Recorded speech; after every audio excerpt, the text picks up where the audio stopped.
वो कहते हैं ना, सुबह पढ़ो या रात को, हमेशा दिल में रखो इस बात को, सफल बनाना है एक दिन अपने आप को। या आप भी 2 महीने के अंदर अच्छे से पास होना चाहती हैं, अच्छे अंक प्राप्त करना चाहते हैं और अपने स्कूल में इज्जत बनाना चाहते हैं, तो इस वीडियो को अंत तक देखिएगा। ये आपके लिए ही बनी हुई है। हम आपको एक स्टोरी के माध्यम से बताएंगे कि आखिर आप भी 2 महीने के अंदर अपनी पढ़ाई को अच्छे से कैसे कर सकते हो और अच्छे अंक कैसे प्राप्त कर सकते हो। तो इस कहानी को जल्दी से स्टार्ट कर लेते हैं, आपका टाइम वेस्ट ना करते हुए। तो चलिए स्टार्ट करते हैं इस कहानी को। लेकिन उससे पहले आपसे रिक्वेस्ट है, आप जहाँ कहीं भी हैं वहाँ से उठकर एक शांति जगह पर पहुँच जाइए, जिससे कि आपको अच्छे से समझ में आ सके। मेरे प्यारे दोस्तों, एक कहानी है रोहित नाम के लड़के की, जिसने पहले महीने की योजना बनाई।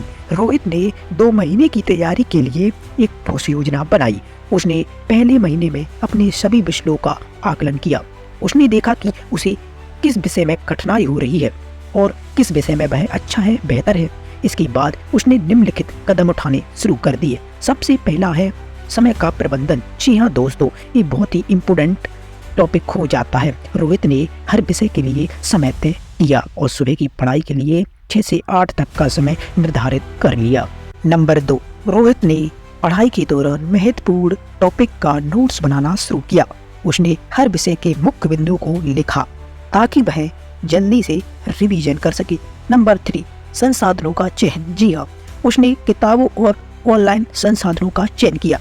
जैसे उसने ट्यूटोरियल यूट्यूब पर वीडियोस को देखा, बहुत सोशल मीडिया पर उसने वीडियोस को देखना शुरू कर दिया, जो उसे समझने में काफ़ी मदद कर रही थी। पहले महीने में रोहित ने अपनी पढ़ाई को मज़ेदार बनाने के लिए कई तरीकों का इस्तेमाल भी किया, जैसे समूह में अध्ययन।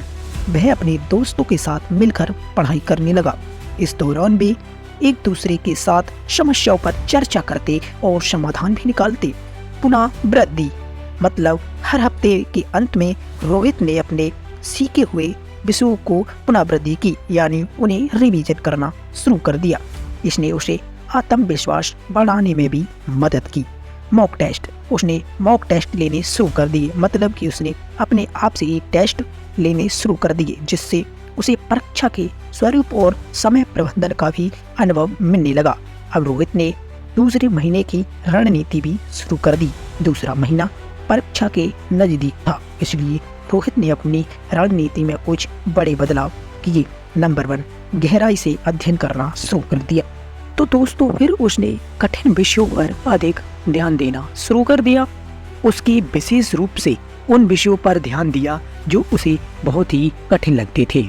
दूसरा, टाइम टेबल का पालन।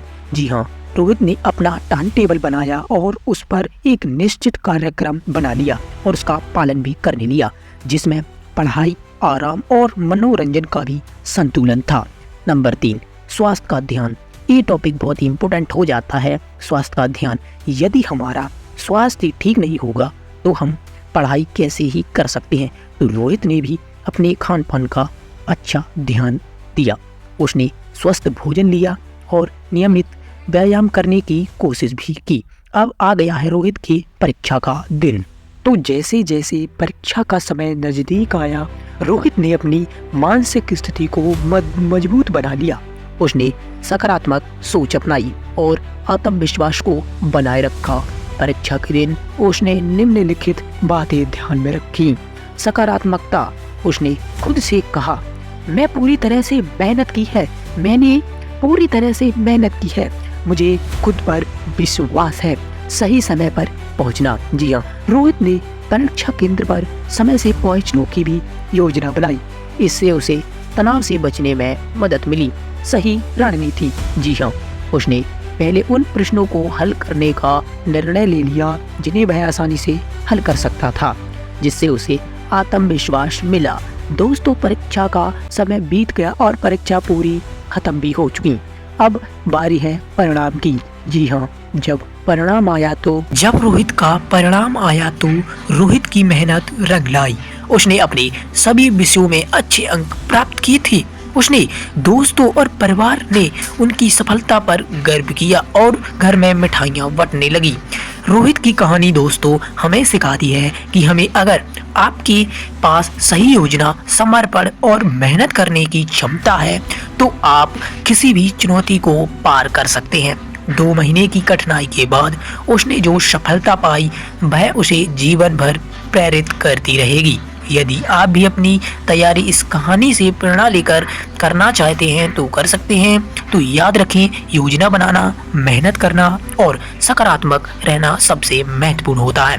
तो दोस्तों, आपको इंटरेस्टिंग कहानी कैसी लगी और आपको ये किस प्रकार से सीखने में मदद कर सकती है, आप इसमें समझ ही सकते हैं। और किस प्रकार से रोहित ने किन नियमों का पालन करके आखिर कैसे 2 महीने में ही इतनी अच्छी तैयारी करने के बाद इतने अच्छे अंक प्राप्त किए। दोस्तों, यदि आपको अच्छी लगी हुई ये कहानी तो एक लाइक करके सब्सक्राइब जरूर कर दें। Thank you.